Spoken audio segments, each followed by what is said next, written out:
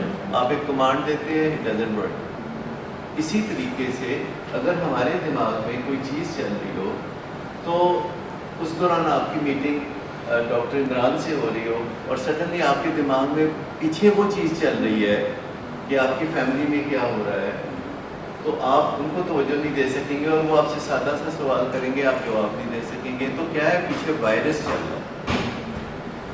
یہ کئی قسم کے وائرس ہوتے ہیں جو ہمارے دماغ میں پیچھے چل رہے ہوتے ہیں. وائرس سافٹ ویئر پروگرام ہوتے ہیں جو they are running in circles. یہ پیچھے دماغ میں چل رہے ہوتے ہیں. اگر ایک دماغ میں پیچھے یہ سرکل چل رہا ہے تو ہماری ایفیشنسی, اگر ہم کسی ونڈو پہ بیٹھے ہیں اور باہر کلائنٹ کھڑا ہے تو ہماری ایفیشنسی لو ہو جائے گی. بیچ میں ایک کال آ جائے گی تو ایفیشنسی لو ہو جائے گی. ہم نے کائنڈ ہونا تھا تو ہم ان کائنڈ ہو جائیں گے. سو پیچھے ایک وائرس چل رہا ہوتا ہے اور جب کمپیوٹر میں وائرس چل رہا ہوتا ہے تو آپ کمانڈ دیتے ہیں, نہیں آتا, پھر آپ دوبارہ کمانڈ دے دیتے ہیں, پھر آپ تیسری دفعہ کمانڈ دیتے ہیں, پھر کیا ہوتا ہے, تینوں کمانڈ ون بائی ون تینوں کمانڈ آ جاتی ہیں. پھر آپ کو انہیں انڈو کرنا پڑتا ہے, پھر وہ انڈو نہیں ہو رہی ہوتی, بڑا خجل ہونا پڑتا ہے. ایسی چیزیں جو پیچھے وائرس کی طرح چل رہی ہوتی ہیں, بعض اوقات یہ obsessions بن جاتی ہیں. یعنی obsessions بن جاتی ہیں. یعنی آپ کوئی کسی سے بات کر رہے ہیں اور کوئی بندہ جو ہے منہ میں بڑبڑا رہا ہے, اس کا کیا مطلب ہے؟ آپ بات کر رہے ہیں کہ دیکھیں بات سنیں, آپ یہ جا کے فلاں فلاں فلاں فلاں کام کریں, وہ کچھ پڑھ رہے ہیں منہ میں. تو کبھی دیکھا آپ نے ایسے لوگوں کو؟ وہ کیا کر رہا ہوتا ہے بنا, وہ کیا کر رہا ہوتا ہے جو کہ بیچ میں ایک منہ بھی کچھ پڑھ رہا ہے, کیا نیوٹرلائز وائرس سے ڈیل کر رہا ہوتا ہے کہ اس ٹائم پہ میں نے یہ فکرہ اپنے ذہن میں دہرانا تھا تو میں چوری چوری دہرا لوں, اس سے پہلے کہ ڈاکٹر عمران کو پتہ چلے میں اسے چوری چوری دہرا لوں. اور ڈاکٹر عمران دیکھ رہے ہیں کہ کیا پڑھیں گے جاتے تھے میرے کچھ. سو یہ obsessions ہوتی ہیں جنہیں ہم بعض اوقات زندگی میں دیکھتے ہیں. اور اگر کسی کی obsession compulsion کو لیڈ کر رہی ہو تو بولے گا ڈاکٹر صاحب ٹھہرے ذرا, میں ذرا اپنی compulsion کر کے آیا, میں ذرا ہاتھ دھو کے آیا. نہیں, یہ لاؤڈ تھنکنگ بالکل نہیں ہے. یہ وائرسز ہیں, یعنی سافٹ ویئر پروگرام ہے جو بندہ کہتا ہے کہ اچھا مجھے جو ہے میں باہر سے آیا تھا تو میں بلاکس پہ اس طرح پاؤں رکھ کے آیا تھا, تو اس طرح پاؤں رکھنے سے میرا جو کام نہیں ہوگا, میں واپس جاتا ہوں, میں صحیح طرح پاؤں رکھ کے آتا ہوں, پھر میں بات کرتا ہوں, 2 دفعہ دائیں مڑوں گا, 2 دفعہ بائیں مڑوں گا, پھر دل میں یہ دعا پڑھوں گا, پھر میں اندر جاؤں گا, پھر میں وہ. یہ ساری چیزیں جو ہیں کیا ہوتی ہیں, یہ obsessions compulsions ہیں, یہ وائرسز ہیں. آپ کا خیال ہے جن لوگوں کو OCDs ہوتی ہیں تو ان کی زندگی میں بہت ترقی ہو رہی ہوتی ہے؟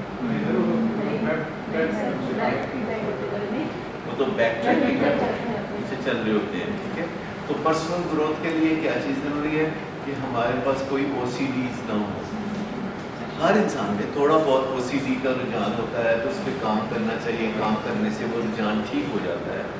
اور انسانوں کے اندر OCD کی گنجائش موجود ہے, انسان OCD میں پھنس جاتے ہیں, انسانوں کے اندر اس میں سے نکلنے کی بھی گنجائش موجود ہے. لیکن اپنی OCDs کو جتنی بھی ہوں, چاہے وہ مائلڈر ہوں, سب کلینکل ہوں, ان پہ کام کرنا چاہیے, کیونکہ اگر ہم ان پہ کام نہیں کریں گے تو وہ کلینکل ہو جائیں گے. وہ کلینکل ہوتے ہی جو ہے یہ وائرسز کی وجہ سے ہم پھر پراپر طریقے سے زندگی میں کام نہیں کر سکیں گے. اچھا, مسئلہ یہ ہے کہ کمپیوٹر میں وائرس ہو تو ہم کیا کرتے ہیں, اینٹی وائرس چلاتے ہیں. تو کیا انسانوں کے لیے یہ جو OCDs ہیں, یہ جو وائرسز ہیں, ان کے لیے بھی کوئی اینٹی وائرس ہوتا ہے؟ ان کے لیے اینٹی وائرس پروگرام ہوتے ہیں؟ کیا اینٹی وائرس, کیا اینٹی وائرس کیسے چلائیں گے؟ کیونکہ نیچرلی کمپیوٹر میں آپ اینٹی وائرس چلاتے ہیں تو اس کے لیے بھی آپ کو کوئی کسوٹی بیچ میں لانی پڑے گی. کسوٹی جنرل ہیلتھ کو بہتر بنانے سے بھی فرق پڑے گا, لیکن انوائرمنٹ کو آپ کو چینج کرنا پڑے گا تھوڑا سا, فیئرز فوبیاز اس سے آؤٹ ہوئیں گے. تو ایک اینٹی وائرس کیا ہوگا, سیدھا اینٹی وائرس چلانا. اینٹی وائرس اینٹی وائرس کوئی پروگرامز ہوں گے جو اسٹیپس ٹو ڈو ہوں گے، تھنگس ٹو ڈو ہوں گے. جیسے مثال کے طور پر شاید آپ نے سنا ہو 7 ہیبٹس آف ہائیلی افیکٹو. اچھا یہ 7 اینٹی وائرس ہیں، 7 اینٹی وائرس ہیں. یعنی اگر آپ چلانا شروع کر دیں، اس طرح کے بہت سارے اور اینٹی وائرس پروگرامز بھی ہیں. یہ اینٹی وائرس پروگرام جو ہوتے ہیں یہ کمپیوٹر کے لیے بھی بہت ڈھیر سارے ہوتے ہیں. بہت ساری کمپنیاں ہیں جو آپ کو کہتی ہیں یہ اینٹی وائرس پروگرام خرید لو، تھوڑا سا آپ کے کمپیوٹر کو فری میں بھی وہ کر کے دیتے ہیں. فری میں کر کے کہتے ہیں لو جی تھوڑا سا فری میں کر دیا تو باقی آپ جو ہے پیسے دے کے تو خرچ کر کے آپ کو کروائیں.